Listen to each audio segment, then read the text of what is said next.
नमस्कार। चलिए आज बात करते हैं खसरे की। ये कहानी है एक ऐसे वायरस की जिसने सदियों तक हमें परेशान किया और उस एक क्रांति की जिसने इसे लगभग खत्म ही कर दिया। 2.6 मिलियन। सोचिए जरा, ये सिर्फ एक आंकड़ा नहीं है। टीके के आने से पहले 1980 में हर साल इतने लोग खसरे की वजह से अपनी जान गंवाते थे। तो चलिए सबसे पहले ये समझते हैं कि आखिर ये खसरा है क्या। और हाँ, इसे सिर्फ बचपन में होने वाला एक आम रैश समझने की गलती बिल्कुल मत करिएगा। ये एक बहुत ही शातिर और खतरनाक वायरस है। इस वायरस की एक खास बात है, ये सिर्फ इंसानों में ही जिंदा रह सकता है। मतलब इसे जिंदा रहने के लिए एक इंसान से दूसरे इंसान तक पहुंचना ही होगा। और सच कहें तो ये इस काम में उस्ताद है।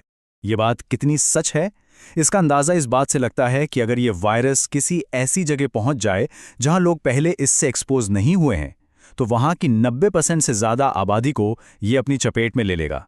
मतलब ये सचमुच जंगल की आग की तरह फैलता है, जिससे बचना लगभग नामुमकिन हो जाता है। और देखिए, यही वजह है कि आज भी इसे जड़ से मिटाना इतना मुश्किल बना हुआ है। कभी हमारे हेल्थ सिस्टम की कमजोरियां आड़े आ जाती हैं, तो कभी लोगों में टीके को लेकर शक पैदा हो जाता है। मुश्किलें कई हैं, लेकिन इन मुश्किलों को ठीक से समझने से पहले ये जानना जरूरी है कि यह वायरस आखिर हमारे शरीर पर हमला करता कैसे है। तो चलिए देखते हैं कि शरीर के अंदर घुसने के बाद ये वायरस करता क्या है। शरीर पर लाल दाने दिखने से भी पहले खसरा एक बहुत ही खास, एक यूनिक क्लू छोड़ जाता है, और इसे पहचानना बेहद जरूरी है। ये देखने में ऐसे लगते हैं जैसे नमक के छोटे छोटे दाने हों।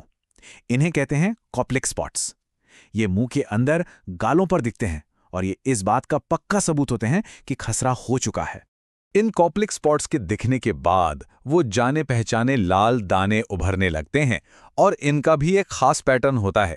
ये सबसे पहले कानों के पीछे से शुरू होते हैं और बस 2-3 दिन के अंदर अंदर पूरे शरीर पर फैल जाते हैं।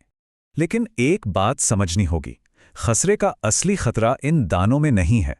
असली खतरा है इसके कॉम्प्लिकेशंस में। करीब 30% मामलों में दस्त, कान का इन्फेक्शन या निमोनिया जैसी गंभीर परेशानियां हो जाती हैं, जो जानलेवा भी साबित हो सकती हैं। लेकिन फिर इस कहानी में एक हीरो की एंट्री हुई, खसरे का टीका, और इसने इस पूरी लड़ाई का रुख ही मोड़ कर रख दिया। तो ये वैक्सीन है क्या? ये असल में एक लाइव एटेन्यूएटेड वैक्सीन है। मतलब इसमें वायरस का ही एक बहुत बहुत कमजोर रूप इस्तेमाल होता है।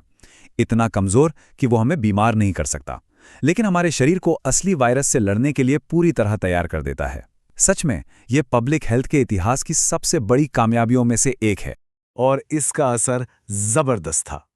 सोचिए, 1980 में जहां हर साल 26 लाख मौतें हो रही थीं, 2016 आते आते ये आंकड़ा घटकर 90,000 से भी कम रह गया।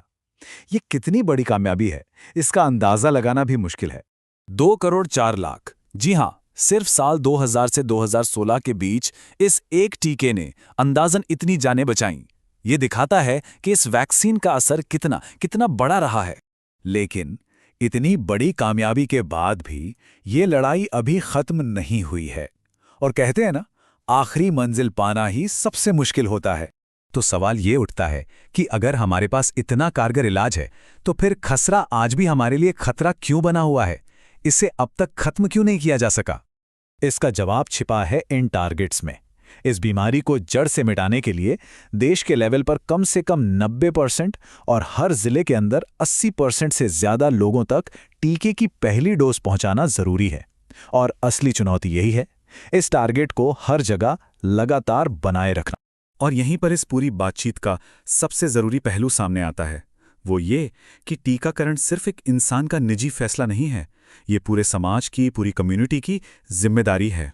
जरा इन दोनों की तुलना करके देखिए। अगर किसी को बीमारी होती है तो हाँ, उसे जिंदगी भर के लिए इम्यूनिटी मिल जाती है, लेकिन इसकी कीमत क्या होती है? गंभीर कॉम्प्लिकेशंस, हमेशा के लिए कोई विकलांगता या फिर मौत का खतरा। दूसरी तरफ है वैक्सीन, जो वही मजबूत इम्यूनिटी देती है, लेकिन बिना वो भयानक कीमत चुकाए। तो आखिर में बस एक बात याद रखनी होगी, खसरा इतिहास की कोई भूली बिसरी कहानी नहीं है।